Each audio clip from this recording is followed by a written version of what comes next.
Audio Jungle.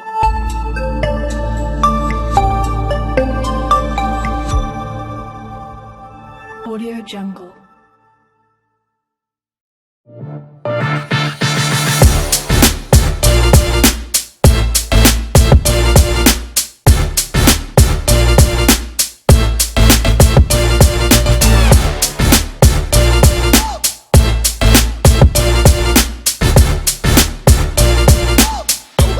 I'm going to bring it to Mr. Velazquez really quick to comment on what we're talking about here, if you feel free to chime in, and then I'll bring it back to the youth because I want to know your thoughts and feelings about what we're talking about as well. Yeah, it looks like I lost my connection there for a little bit. Justin, can you just repeat that question one more time? Yeah. No worries, man. No worries. We're just we're chiming in on the question here, talking about scholarship money. We're talking about low socioeconomic status to generational wealth. What are some of the sacrifices that we need to make as men of color, young men of color, starting out with the financial world? You know, what are the sacrifices we need to make now to create generational wealth tomorrow? Yeah, that's a great question, Justin. And first of all, we have to really understand that, you know, our parents or our support system back at home, that their ceiling is our floor, right? And we're going to build that up, and you know, our ceiling is going to be the floor for our next generation. And understanding that, you know, because you know, however our parents had their struggles, or our support system, that, you know, we can be that next generational change. We just have to shift our mindset a little bit. And, you know, it starts with education, and financial literacy is a big part of that, right? We're not born knowing how to manage money well. You know, it's one of these things that we have to be curious about, lean on mentors to guide us, you know, people that have already walked that path, to share that knowledge, and, you know, to understand the basic fundamentals of budgeting and goal setting. You know, one of the things that I do and I share with a lot of the high school students that I work with is the importance of goal setting and having financial goals. It's such an important thing for students to have. And, you know, start with the small goals. I know we all have, you know, these big financial goals for ourselves, whether it's starting a business, buying a home, buying a car. But, you know, it's really about, you know, when you start with these smaller goals, you know, whether it's buying a pair of shoes, buying a concert ticket, you know, the things that you learn along the way when you achieve something small, that motivation, that inspiration, the grit, the sacrifices that you're making to, you know, save for that small thing. You know, you take the successes, you replicate them, and then you turn them into these, you know, you harness that energy, you turn it and replicate the successes into these bigger goals, right? So setting financial goals is really important. Having a financial plan, budgeting is such an important thing that it can really be a catalyst to our financial well-being, is really understanding, you know, what's going in, what's going out.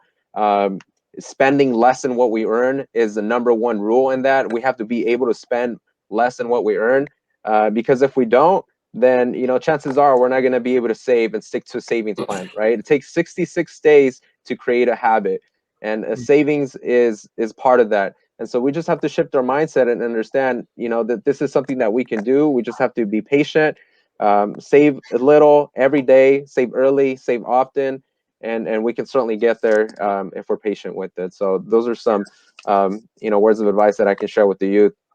Thank you, Ever. We appreciate you so much. Just mind if I just add something to that? Sure. Yeah. I'll bring it back to the youth right after you, Russell. Okay, cool. I think Everett touched on something very important, and he said it, and I just want to reemphasize to you that it is. Now I've lost my train. We live in a world that says we are what the things that we buy, and that's the thing we really need to be cognizant of. If I were to go back and relive my life, or have an opportunity to redo things, I would have bought less BMWs. I would have bought smaller houses. I would have done a lot of things a lot different. I can tell you for a fact, you know, and I'm sure Joe will agree, it's not the money that makes us what we are. It's what we did in order to get the money, and it's what we do with the money, and it's what we've done. I pride myself more on what I give to others than what I've actually taken out of this world. I don't have many of those things that I once wanted so much. I either got rid of them, they got taken from me, or they've fallen out of favor. But the things that I still do have are my character and my soul. And those are the things that are going to carry me to the end of life. So build that now. Who are you? Who's your character? What's your life promise and pledge? I have a simple pledge, and it is to help to improve the life of one person each day. That's it. I've had it since I was 20 years old. That's it, right there. Wow. That's my character, my soul. So find your character, find your soul, stick to that. Everything else will come. Wow, that is incredible. I cannot thank you enough for that advice, Richard. Shamar, what are your thoughts so far, man? What's your number one financial goal after listening to all these experts on this chat? Probably not taking money out of my savings account. That's one big one that I have to work on. It's I'll go to my bank account daily just to make sure and check that everything is in line. And I'll look at how much I have in my savings and how much I have in my checking. And I'll say I kind of want to use a little bit of that savings, but I just got to close out my app after that. Right. So, that's probably the main thing. Right on. What's some advice you would give to your friends who are just starting out in the financial game too? Anybody or maybe a friend that you would love to help out. What's some financial advice you got for him or her? Don't spend. Don't spend at all when you're first starting off. You got to discipline yourself. That's the main thing I would say. Don't spend any of the money that you're getting for now. I mean, get your little lunch and stuff. Use your little lunch money. But other than that, my grandpa always tells me keep cash on me at all times. So I always keep $20 to $40 in cash on me at all times, just because I don't want to have to use my card constantly, because that tempts me to want to buy something else. So I keep that cash on me. If I want to go get lunch or get breakfast or something, I have that cash to use. And sometimes if like I'm going shopping with friends, I'll leave my card at home. I won't even bring it with me because I don't want to spend that money right now. Out of sight, out of mind. Yeah. Worse first, but greater later. Stay disciplined now so we can enjoy it later. Richard, what about you, boss? What's your number one financial goal after hearing these experts talk? Just continue saving. I am, luckily for me, I'm actually not a spender, which that helps me tremendously. I have friends who, man, they spend left and right, and they're continuously telling me, oh, I don't have money. I can't wait for my next paycheck, because they're living literally paycheck by paycheck. And that's something that I don't want to live by. I don't want to live paycheck to paycheck.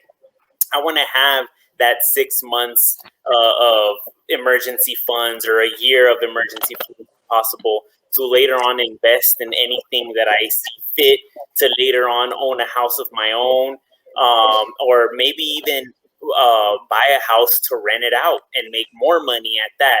So, just make my money grow, and I'm taking the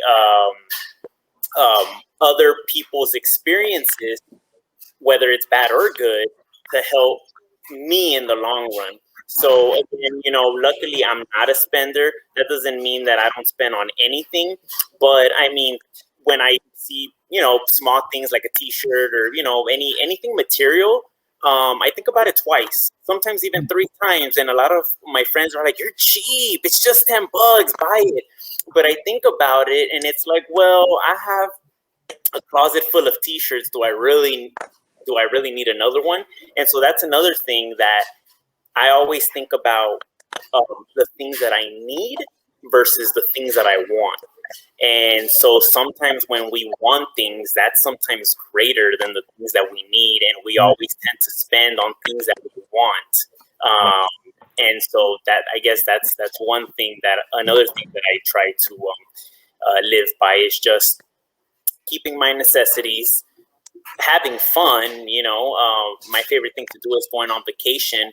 If I'm going to save, it's going to be more to, go on vacation to another country or something versus, spending money on, shirts and clothes and and cars and stuff, because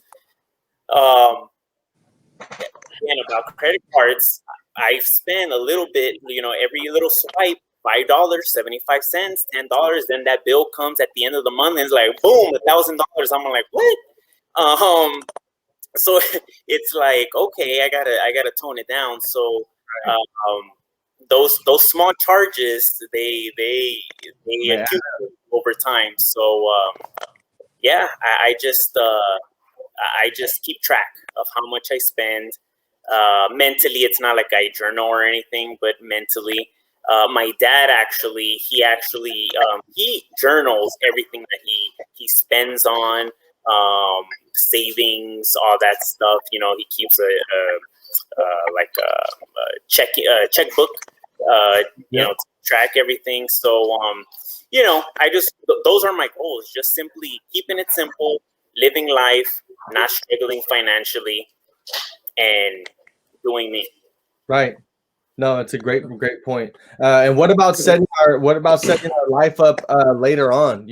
Savings for when we retire, when we have a pension through our work or a 401k. What are those things? If I could call on the financial advisors, what is a Roth IRA? How does that work? Why should we invest in a Roth? Well, I'll chime in, and then I had some additional thoughts, but I'll go ahead and answer this question. Go ahead. One of the things that the biggest mistake that younger people make is they think, wow, I'm young, I'm nowhere near 55 or 60 or 65. I don't have to start saving for retirement. By saving early, it's almost like if anyone's ever driven down from Oakland or San Francisco to Los Angeles, someone that starts early, 2 or 3 hours, they're passing Fresno en route to Los Angeles. And someone that starts later, it's almost like saying, hey, I'm going to start now, and somehow I will catch up and pass that person in Fresno en route to Los Angeles. Unless you're on a plane or something like that, you're not going to be able to pass them. So when you start early, the concept of financial independence is, as an individual, a young person, you may say, hey, I'm going to retire like my parents at 65 or whatever, but you may get into your late 50s or even early 60s and say, hey, I think this might be it for me. And the beauty of what we talk about financial independence is really the independence and freedom to say, hey, I'm ready to either retire, or more importantly, whether you retire or not, have the freedom to retire. So instruments like Roth IRAs and stuff give you the ability to save and invest money tax-free. And I could talk about that a little bit more in detail, but I could maybe give some space if any of the other experts want to chime in. Mm-hmm. Thank you, Frank. Yeah, so our youth has mentioned something about credit card. So I just want to emphasize again, credit card does not make you rich. That is, our country is like $1 trillion in debt because everybody is spending on credit card. My tip for you is always been using your checking. So whatever I spend on my credit card, I pay at the beginning of every month. So on the first of every month, my credit card go down to zero, because otherwise you're paying interest into the credit card, and that will build up over time, and before you know it, you're $1,000 in debt. And I think one last tip I want to share before I pass back to my expert is check out mint.com. I think Shamar mentioned something about checking your accounts.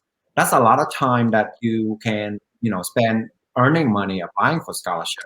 Mint.com is a website. You can also download an app where you can have all your accounts listed in one place.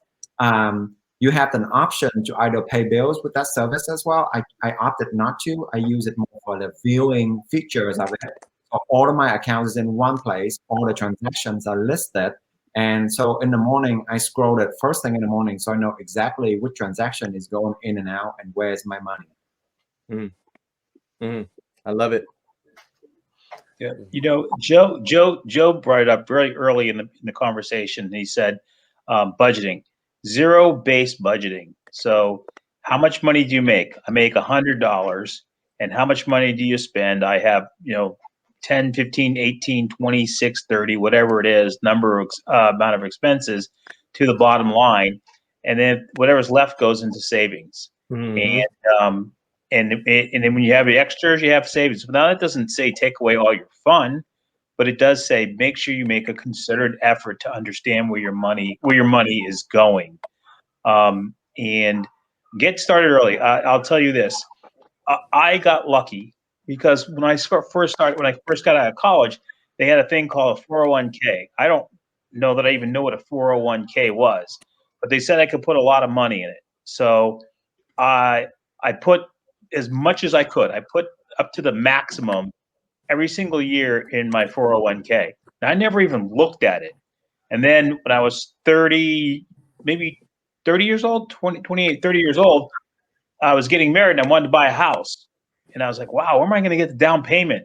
And I said, oh, that 401k thing. Back then you could take the money you could take money out of your 401k without penalty to buy your first home. Mm-hmm. So I had the money. I don't recommend taking money out of your 401k, but the money was there. That little $60,000 turned into, I don't know, $500,000 of equity over time. Because I put it away, and your employers will match it. But there's a million vehicles.